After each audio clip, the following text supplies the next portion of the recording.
Have you ever noticed something strange? Sometimes we fear a person, and at the same time, we admire them.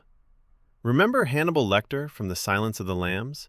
A serial killer, yet charismatic, brilliant, and somehow we're drawn to him.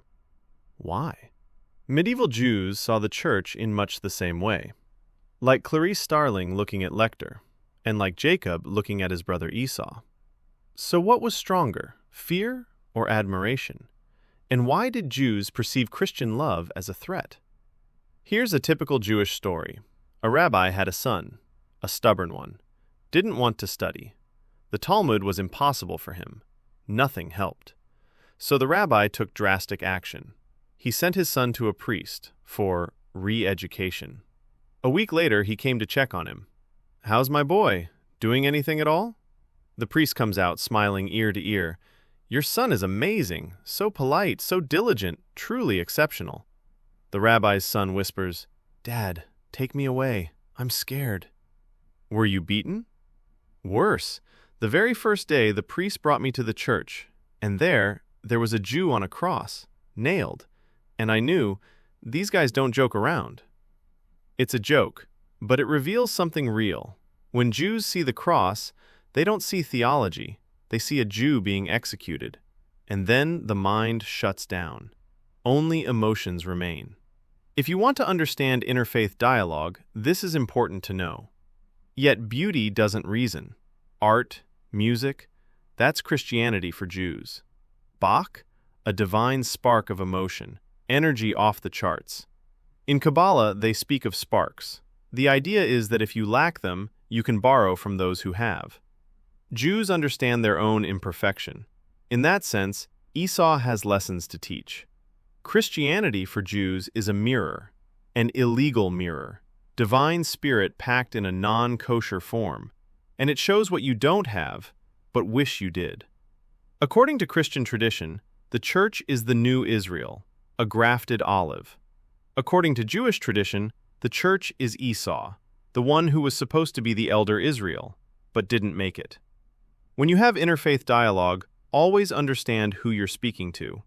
A Christian might be shocked. Your conversation partner isn't who they seem.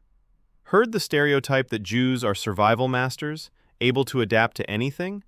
Often, that genius is boldness plus relentless optimism, with zero self-preservation instinct.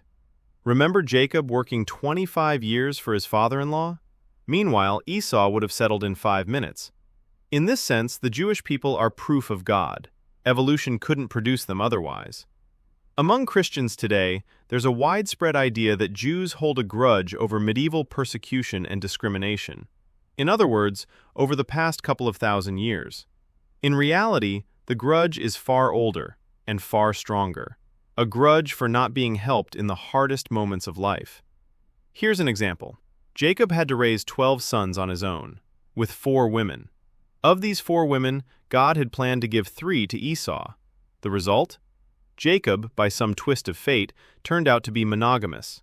He loved only one woman, Rachel. With the other 3, he fulfilled his marital duty, gritting his teeth, wearing the face of a martyr for faith. How would you like that kind of family life? Scandals were on fire.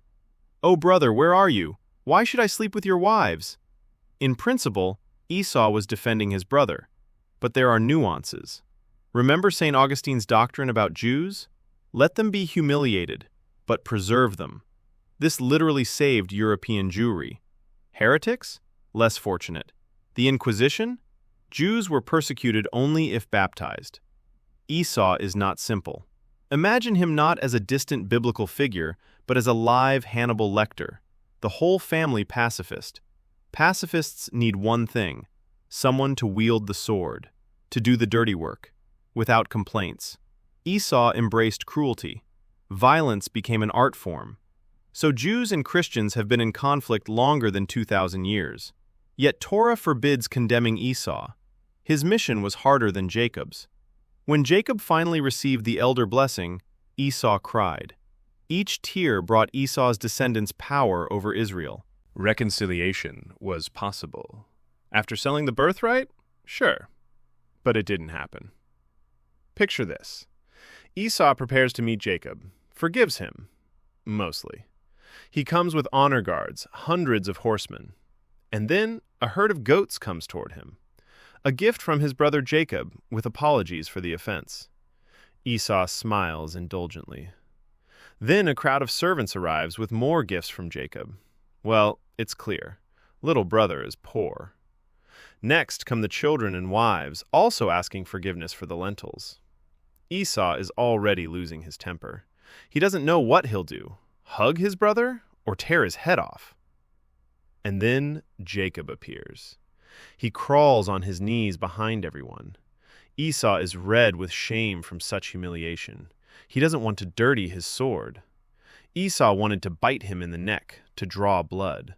Because for Esau, love without blood isn't love at all.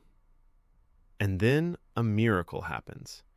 Jacob's neck becomes as hard as stone, because this is no longer the old Jacob.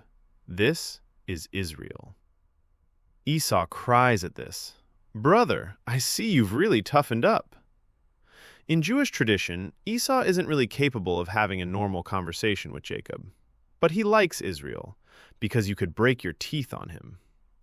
Yes, Jacob, with his bronze neck, had learned to overcome life's difficulties.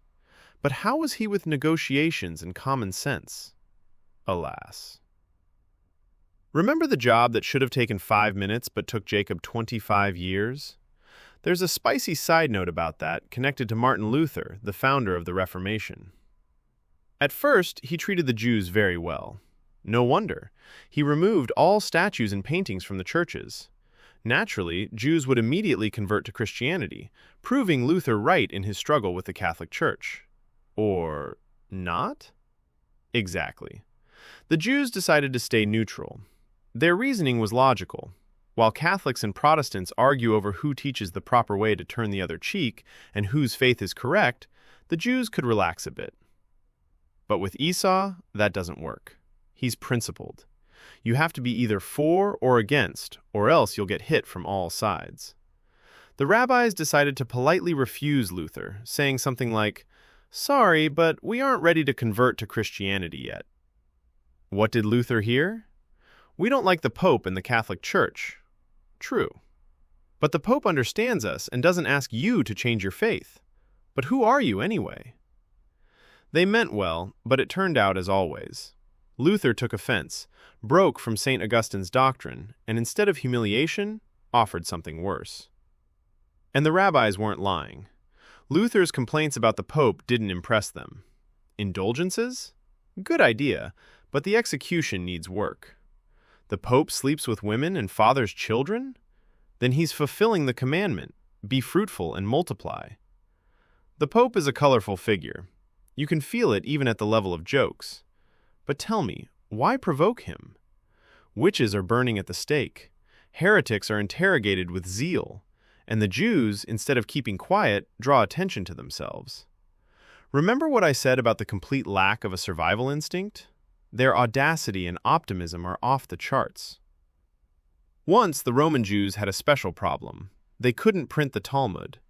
They urgently needed an incorruptible expert. After all, the Pope's life is not an easy one. There's so much work. You relax a second, and heresy starts crawling out of every crack. Inquisitor fathers faint from overwork, literally burning out at their posts. Do you think the Pope will drop everything to deal with the Talmud? You're thinking correctly. In the end, the Pope couldn't decide which version was better. To him, both were wrong. So instead of printing, they began burning priceless manuscripts. Terrifying to think how much one of those would cost today. And the sparks from the burning Talmud once again remind us of art. Yet in art, there is a true divine spark. Rabbi Kook won't lie about that. My oldest son is 13. He's interested in math and computer games, deaf to music, doesn't respond to painting. I said, "Let's go to the opera." He's not interested. A Talmudist in a modern style, really, focused on the natural sciences. I hope that in the future he will broaden his horizons. And I am painting over a Rubens piece, because I saw a divine spark in it and decided to borrow it. It's called The Reconciliation of Jacob and Esau.